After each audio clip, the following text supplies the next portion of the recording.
Hello friends, সবাই কেমন আছো? আশা করি সবাই ভালো আছো, আর আমিও ভালো আছি। তো আজ আমাদের বাড়িতে মনসা পুজো, তো তার জন্য আমি সকালে স্নান করে নিয়ে আগে সিঁদুরটা পরে নিলাম, আর এখন চলে এসেছি আলতা পরতে। আলতা পরতে আমার খুব ভালো লাগে, কিন্তু জানো তো পা ফেটে যায়, ওর জন্য এখন আর না সব সময় আলতাটা পরি না। কিন্তু এক সময় না আমি সব সময় আলতা সিঁদুর পরে থাকতাম, আর এখন অতটা পরা হয় না, কারণ আলতা পরলে পাটা ফেটে যায় বলে এখন আর তেমন পরি না। আর তোমরা কে কে ভালোবাসো আলতা পরতে, আমাকে কিন্তু কমেন্ট করতে ভুলো না। আর তারপর দেখো চলে এলাম ঘরের পুজোটা দিতে। আজ অনেকটা লেট হয়ে গেছে ঘুম থেকে উঠতে, ওর জন্য সব কাজ একটু লেটে হচ্ছে। আর পুজোটাও দিয়ে নিলাম আমি। এখন যেতে হবে মা মনসার থানে, ওখানেও অনেক গোছগাছ করার আছে।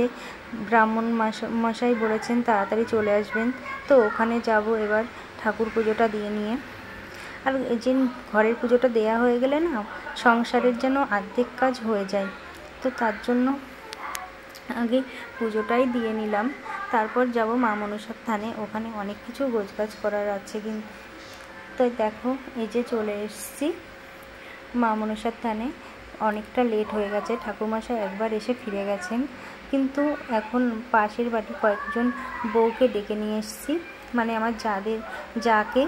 তো ওরা কিন্তু আমাকে একটু হেল্প করছিল, আর আমার শাশুড়ি মাও সব গোছগাছ করে রেখেছিল। আর আমি এখন এসে অনেকটা ঠাকুরের সব কিছু গুছিয়ে নিলাম, আর ঠাকুরমশাইও বলেছেন এক্ষুনি চলে আসবেন। আর এই যে আমি দেখো ঠাকুরের মূর্তিটা কত সুন্দর লাগছে দেখতে, অনেক কিউট না?